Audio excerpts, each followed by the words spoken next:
นำไว้พระศรีรัตนตรัยนมัสการแล้วก็เจริญพรของท่านศรัทธาทุกท่านวันนี้วันที่10 เดือนมิถุนายนปี2026เป็นวันพุธนะซึ่งตามปฏิทินของเวียกงาน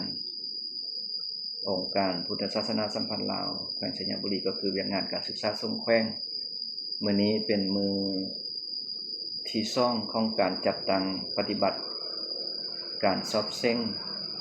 จบชั้นม .4 ของนักเรียนโรงเรียนส่งทั่วแขวงสัญญบุรีปีนี้มัน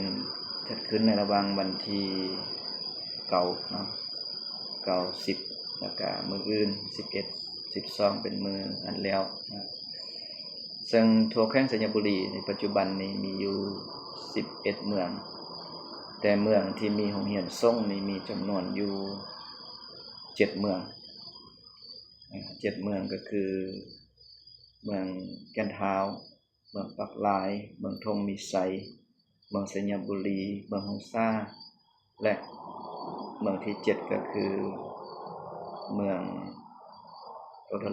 สัญญบุรีหงซ่าแล้วก็เมืองเพียงแล้วก็เมืองสุดท้ายก็คือเมืองเงินเป็นอยู่7เมืองแต่มีโรงเรียนส่งจำนวน6แห่งเพราะว่าเมืองที่7คือเมืองเงินนี่ยังบ่สามารถจัดตั้งเป็นโรงเรียนส่งใดเอกราชเทื่อสันโรงเรียนส่งน่ะจะมีอยู่6แห่งกับ1กิ่งโรงเรียนซึ่งในการสอบเซ็งจบชั้นม .4 ปีนี้ก็ถือว่ามีจำนวนศูนย์สอบเซ็งโรงเรียนส่งนี้ที่จัดตั้งปฏิบัติมีอยู่3ศูนย์สอบเซ็งกับ1กิ่งโรงเรียนที่ขึ้นกับมศ.เมืองเงิน1ศูนย์3ศูนย์สอบเซ็งก็มีศูนย์สอบเซ็งเมืองธงมีไสมีนักเรียนจากโรงเรียน3แห่งเป็นร่วมสอบเซ็งอยู่ที่เดียวกันมีจำนวนคนอยู่19องค์ศูนย์สอบเซ็งที่2แม่นศูนย์สอบเซ็งมศ.สงสัญญบุรีมีโรงเรียนสงสัญญบุรีกับเมืองเพียงมาร่วมกันมีจำนวนนักเรียนสอบเซ็งชั้นม .4 จำนวน34องค์ศูนย์ที่3ก็คือโรงเรียนม.ต้นทรงหงซ่ามี1โรงเรียนมีจำนวนนักเรียนอยู่14องค์แล้วก็ห้องเรียนม .4 ห้องเรียนม .4 ส่งห้องเรียนส่งชั้นม .4 อยู่ที่เมืองเงินมีจำนวน9องค์ก็ถือว่ารวมแล้วเราจะมีจำนวนนักเรียนอยู่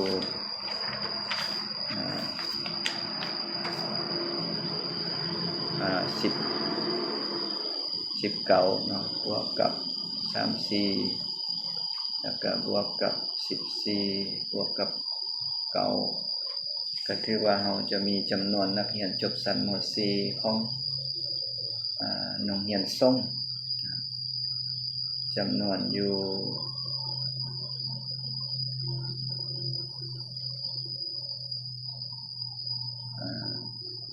76องค์นะ76องค์นี่ก็ขอถือโอกาสได้ใส่2ทาง Facebook นี่เป็นปากเป็นเสียงบอกข่าวเตือนมาที่มาสนฮัดโหนำกันว่าสัญญบุรีเฮามีโรงเรียนส่งโรงเรียนส่งชั้นม .4 นักเรียนส่งจำนวน76องค์ในปัจจุบันนี้ที่สอบเซ็งจบชั้นม .4 นั้นยังมีเวลาอีก2วันเพิ่นสิจัดตั้งปฏิบัติเวียกงานการสอบเซ็งเป็นก็ขอนิมนต์ขอเชิญเจริญพรอาจารย์ทุกองค์เจริญพรบรรดาท่านทุกท่านที่ได้ติดตามนี้เนาะทุกองค์ใดท่านใดอยากร่วมบุญอุปถัมภ์เวียกงานการศึกษาส่งก็ดังที่เฮาฮู้เนาะว่าการสอบเซ็งนี่นักเรียนที่อยู่วัดทางไกลก็จะได้มาชั้นเพลเฮาเซ็งหมดมื้ออาจารย์มาชั้นเพลอยู่ที่ชั้นที่สอบเซ็งนั้นชั้นเฮาจำเป็นต้องได้ต้องการแห่งศรัทธาอุปถัมภ์อย่างเช่นว่าอาหารเพลแล้วก็น้ำดื่มน้ำสั้นน้ำส้มน้ำหวานตามความเหมาะสมทางแก่ครูและก็นักเรียนที่สอบเซ็งแต่ละศูนย์ครับถ้าเมืองเงินก็ไปร่วมอยู่ที่วัดแก้วดอนคูน สลีดอนแก้วทั่วหลายเนาะแล้วทางเมืองหงสาก็ไปฮอมอยู่วัดจอมแจงได้คันเมืองชัยบุรีก็มาฮอมอยู่วัดศรีสว่างวงศ์ซึ่งปัจจุบันทางคณะศรัทธาญาติธรรมทางศรีสว่างโดยการนำพาของพระอาจารย์คำเฟืองพิงมหาวงศ์ประธานพระสมเมืองเพิ่นก็ค้นคว้ยอุปถัมภ์อาหารเพลนะแล้วก็น้ำส้มน้ำหวานจำนวนระดับหนึ่งเนาะแต่ยังต้องการเพิ่มอาการอยู่ที่บางทงมีไสมันก็อยู่วัดที่วัดศรีบุญเฮืองบ้านใหญ่บางทงมีไสก็ไปร่วมบุญนำใดนะตามความเหมาะสมเด้อเพื่อเป็นการอุปถัมภ์อย่างการศึกษาก็คือส่งเสริมอนาคตของ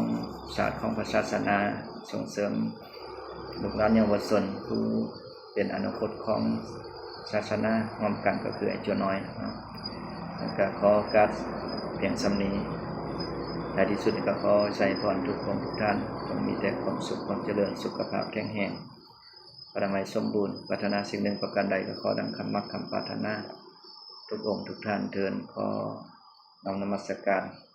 เจริญพร